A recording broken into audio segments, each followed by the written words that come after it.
আসসালামু আলাইকুম কাকা, আপনার কাছে একটা টিভি পাঠাইছিলাম, দেখছিলেন কি? ওয়ালাইকুম আসসালাম। হ্যাঁ বাবা, দেখছি এটা সমস্যা তো পাইছি, কিন্তু তোমাকে দেখানোর জন্য রাখছি। এটা দিছিলে কার কাছে এর আগে? দিছিলাম তো অনেক মেকারের কাছে। আসলে সমস্যাটা ধরতে পারেন, কি সমস্যাটা একটু দেখান তো আমাদের। সমস্যা না ধরার কিছু নাই। আমি এই যে পার্টস খুলে রাখছি, এই যে এখানে দুটা পার্টস আছে, 1000 ইউএফ 25 ভোল্ট ক্যাপাসিটর। এই ক্যাপাসিটর দুটো দেখতে কিন্তু আসলে উপরে থেকে ভালো দেখা যায়, তো ওই টেকনিশিয়ানেরা এটা ধরতে পারে নাই, যার কারণে উনি অনেক আইসি চেঞ্জ করছে, করার পরও কাজ হয় নাই। এই ক্যাপাসিটরটা উপরে ভালো দেখা যায়, এই যে খুলে রাখছি, এটা তোমার দেখানোর জন্যই। উপরে ভালো, কিন্তু আসলে ভিতরে এটা যে খারাপ, ওরা টেকনিশিয়ান কি বলবো, আমি কারো দোষ দেই না, সবারই ব্র্যান্ড একরকম না। আমার কাছে টিভি নিয়ে এলে 5 মিনিটে সমাধান করা সম্ভব। আচ্ছা, একটু দেখার সমস্যাটা দেখি, দেখেন তো। সমস্যাটা কি দেখবো, আমি ক্যাপাসিটর লাগালেই হবে। আর সমস্যাটা কি দেখান দেখি, কি সমস্যা? এই যে সমস্যাটা হলো, টিভির মাঝখানে শুধু একটা দাগ, এটাকে বলা হয় হরিজন্টাল দাগ। এই যে এটা তো সমস্যা ছিল নাকি? হ্যাঁ হ্যাঁ, এই সমস্যাটা আমি আরো বেশ কয়েকবার ফেস করছি, কিন্তু অনেক ইলেকট্রিশিয়ানের কাছে নিয়ে গেছিলাম, কিন্তু কাজ করে দিতে পারে নাই, শুধু আমার ঘুরাইছে। তো এটা কিভাবে সলভ করা যায়? কিভাবে সলভ করব? 5 মিনিটে করব। এখন সামনাসামনি করব। সেটা হলো, এই যে ক্যাপাসিটরটা খারাপ, আমি খুলে রাখছি, এখন লাগালেই হয়ে যাবে। এটা দেখানোর জন্য শুধু রাখছি। আচ্ছা, তার আগে আমি বলি, এখানে দেখতেছি অনেক মালামাল, দেখতেছি অনেক বিভিন্ন ধরনের সার্কিট দেখতেছি। আপনি এগুলো ছাড়া কি আর কি কাজ করেন আপনি? আমি এখানে কাজ করি, আমার এখন মূল উদ্দেশ্য, আমি এই টেলিভিশনের কাজ করি বিগত 22 বছর ধরে। আমি আস্তে আস্তে এটা শেষ করে দিচ্ছি, মানে এটা আর করবো না আর কি। আস্তে আস্তে এগুলো করি বিশেষ কিছু লোকের কাজ, এছাড়া মানে সব সময় যে টেলিভিশনের কাজ করা লাগবে এটা আমি আর করব না। আমি এখন ফ্রিজ এবং এসির দিকে চলে যাচ্ছি আস্তে আস্তে। আমি ফ্রিজের কাজ করি, ফ্রিজ, পুরাতন ফ্রিজ কিনি, রিপেয়ারিং করে এটা আবার বিক্রি করি। তারপরে বিশেষ আরো কিছু আছে, আমি আইপিএস তৈরি করি নিজেই। এই আইপিএস বাংলাদেশের যে কোনো প্রান্ত থেকে যে কেউ নিতে চাইলে আমি তার ঠিকানা মোতাবেক এবং ভালো মাল দিয়ে বানায়া পাঠায় দেবো। আপনি কুরিয়ার করে পাঠা দিবেন? হ্যাঁ, কুরিয়ারে পাঠাবো। কুরিয়ারে সমস্যা হবে না ঝাঁকিতে? যত সমস্যা হোক, যদি মাল ভাঙ্গে যায় আমি আরেকটা দেবো।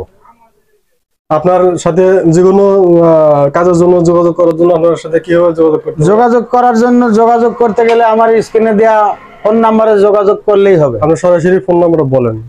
আমি বলবো, হ্যাঁ, 0172213013056। এই নাম্বারে যোগাযোগ করলে আপনার সবসময় পাওয়া যাবে। এই নাম্বার হোয়াটসঅ্যাপ, ইমো সবসময় পাওয়া যাবে। যে কোনো সমস্যার সমাধানের জন্য আপনি ফোন করলে পাওয়া যাবে। হ্যাঁ, যে কোনো সমস্যার জন্য যদি কেউ ফোন করে যে আমি এইভাবে ভোগান্তি হইতেছি, তাহলে এটার সমাধান কি আমি তাও দিতে পারবো, ফোনে বলে দিতে পারবো। আপনার এই দোকানের ঠিকানাটা? দোকানের ঠিকানা হলো গাজীপুর চৌরাস্তাতে আসতে হবে, যেখানে থেকে যেই আসুক, আসার পরে আপনার ইতে আসতে হবে, ওই পালের মাঠ আসতে হবে। গাজীপুর চৌরাস্তা থেকে 10 টাকা ভাড়া নেবে। পালের মাঠ নামে একটা জায়গা আছে, ওইখানে নামলেই দেখা যাবে গাজীপুর চৌরাস্তা থেকে জয়দেবপুর রোডে। হ্যাঁ, ওইখানে আছে একটা আঞ্চলিক পাসপোর্ট অফিস। ওই পাসপোর্ট অফিসের অপোজিট সাইডে দিয়ে একটা রাস্তা ঢুকছে দক্ষিণ দিকে, অর্থাৎ মেট্রো ট্রানজিটের যে স্টেশনের এখানে আসলে। হ্যাঁ, ওইখান থেকে পায়ে হেঁটে আসলে 2 থেকে 3 মিনিট লাগবে। আর রিক্সায় আসলে ধরেন যে 10 টাকা দিতে হয় আর কি, তাহলে আমার দোকানে আসবে। আমার দোকানের নাম হলো জাহিদুল সুপার মার্কেট।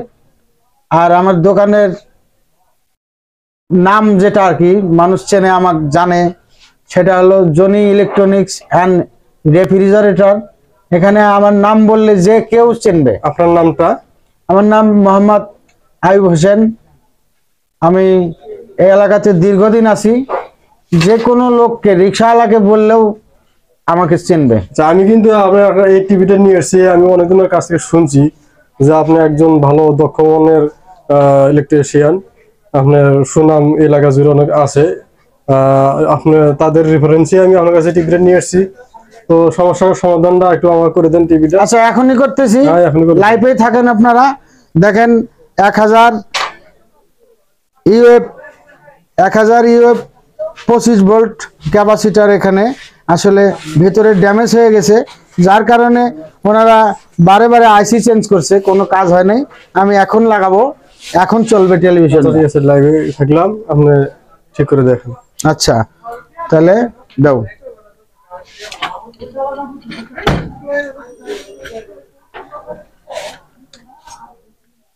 আর একটা দাও,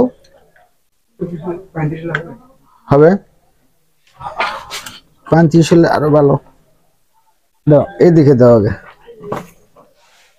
সার্কিট থেকে খোলো না, ক্যামেরা নিয়ে না আবার।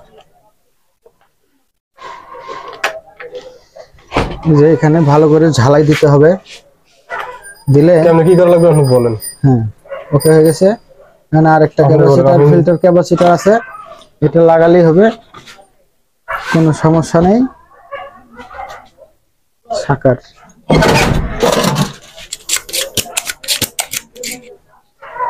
বুঝছে? এই যে ক্যাপাসিটারটা এখানে ভোল্টেজ মার খাইছে, যার কারণে টিভি চলে না এখানে। আবার এই সমস্যাটা আইসির কারণে হয়, কিন্তু তারা বারে বারে হয়তো বা কেউ আইসি চেঞ্জ করলে লাভ নাই। আচ্ছা দেখি কি হয়।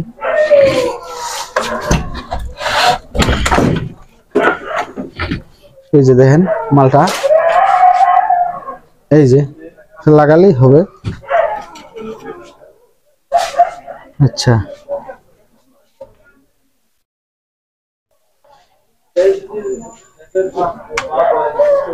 এই যে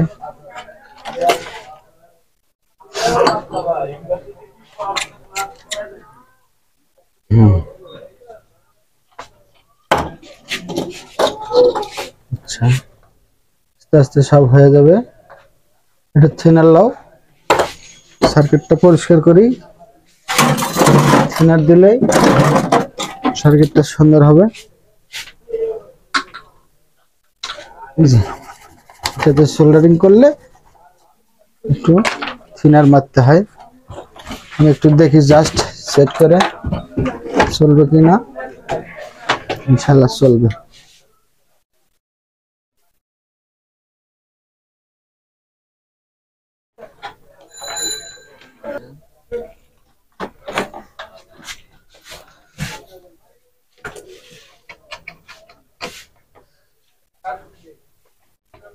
সেরা বৈচিত্র্যময় অনুষ্ঠান হিসেবে ছবি আসছে। স্বীকৃতি পায়। 1986 সাল থেকে ম্যাগনোলিয়া পুরস্কারটি প্রদান করা হচ্ছে। সেন্সরটা লাগাতে হবে। প্রধান পুরস্কার আপনি বলেন যে দেখেন আপনি। এই যে দেখেন, এটাই প্রমাণ।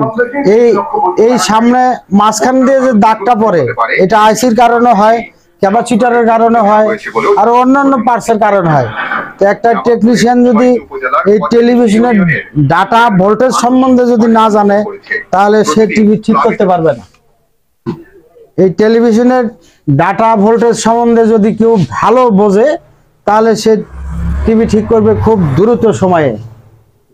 দেখেন, ভালো লাগলো আপনারে? আচ্ছা ঠিক আছে, আপনাকে অসংখ্য ধন্যবাদ। এরকম এই সমস্যা নিয়ে আমি আরো বেশ কয়েকজনের কাছে গেছিলাম, তারা ঠিক করতে পারে নাই, আমাকে খালি ঘুরাইছে। তো আপনার কাছে আইসা টিভিটা ঠিক হইলো। তবে একটু সাধারণ লোকের বিরুদ্ধে কিছু, মানে মিস্ত্রিদের বিরুদ্ধে কিছু বলার দরকার নাই। সবার মেধা এক না, এরা ভুল করতে পারে কাজের ক্ষেত্রে, হয়তোবা ট্রেনিং কম আছে, তারপরে কারো হয়তোবা ওই দেখে শিখছে। এই দেখে শেখা মিস্ত্রি যারা, তাদের ক্ষেত্রে এরকমই হতে পারে। তবে দেশ বিদেশের যে ভাইয়েরা আছেন, আপনারা এরকম সমস্যা পড়লে আমার স্ক্রিনে দেওয়া নাম্বারে ফোন করে সাজেশন নিয়ে কাজ করতে পারবেন। তবে একটা রিকোয়েস্ট, সেটা হলো ভালো টেকনিশিয়ানের কাছে যাইয়া আপনারা কাজ করবেন, তাহলে প্রতারণায় পড়বেন না। আমি একদিনে 20টা টিভি ঠিক করাও আমার রেকর্ড আছে। একবার বৈশা একটানা 20টা ঠিক করে আমি উঠে চলে গেছি। মাশাআল্লাহ। তো আপনারা লাইক, কমেন্ট, শেয়ার করবেন, ধন্যবাদ।